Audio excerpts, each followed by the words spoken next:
Every second that passes, Elon Musk earns about $3,000. In less than 6 minutes, he accumulates $1 million.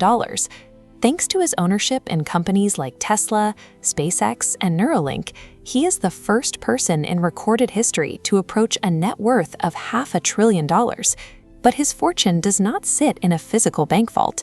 It exists as an estimated valuation, a number that rises and falls daily based entirely on market forces and public trust in his companies.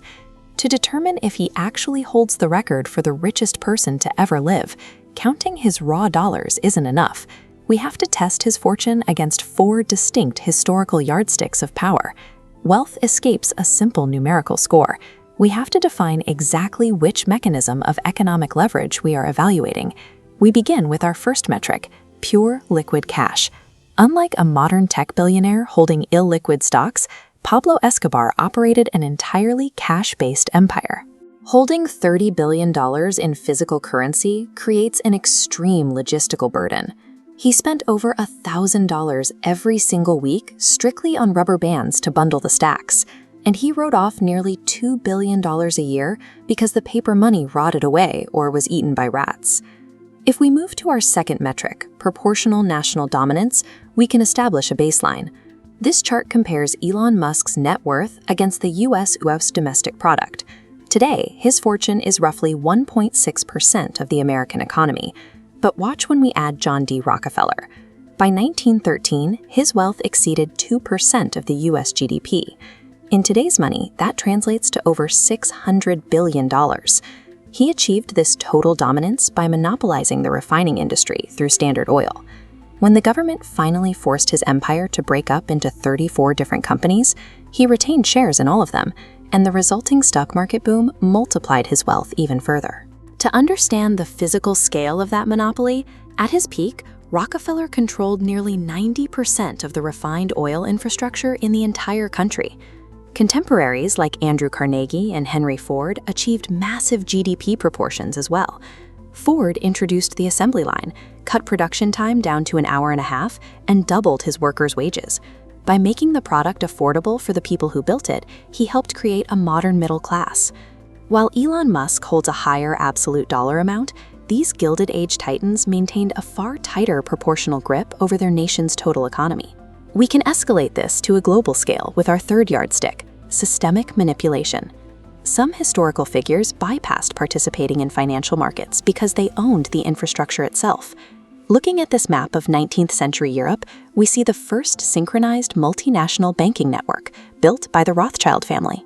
With a collective fortune estimated between $300 and $600 billion, they utilized their own encrypted couriers to outpace government communications and finance entire wars. Mansa Musa, the emperor of Mali, required no banking leverage at all.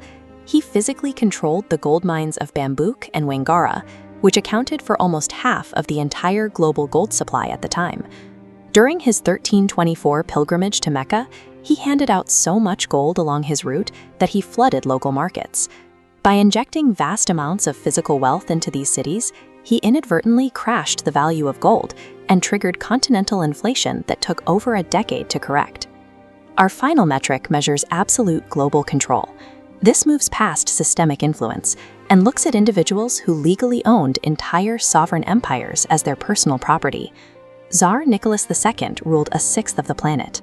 The land, the mines, the railroads, and the lives of 150 million people belonged to him directly, giving him an estimated $300 billion in absolute control. But by this global metric, the ultimate historical winner is Caesar Augustus. After defeating Mark Antony and Cleopatra, he claimed the entirety of Egypt, its granaries, its mines, and its treasury as his personal spoils of war. During his reign, the Roman Empire accounted for 25% of the global economy.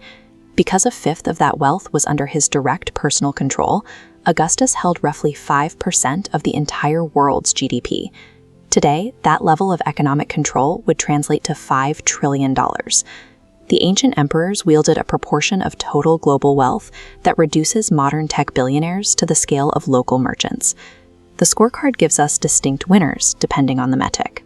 Musk leads in absolute dollars. Escobar dominates pure liquid cash. Rockefeller holds the national dominance record, and Augustus takes global proportion. Measuring these fortunes reveals a deeper flaw in the math. Comparing raw dollars across centuries fails because absolute wealth does not exist. Mansa Musa and King Solomon held unfathomable amounts of physical gold, yet they lived their entire lives without access to electricity, modern medicine, or vaccines. And modern fortunes carry their own unique fragility. Elon Musk's unprecedented billions rely entirely on a volatile consensus of collective trust in his tech companies.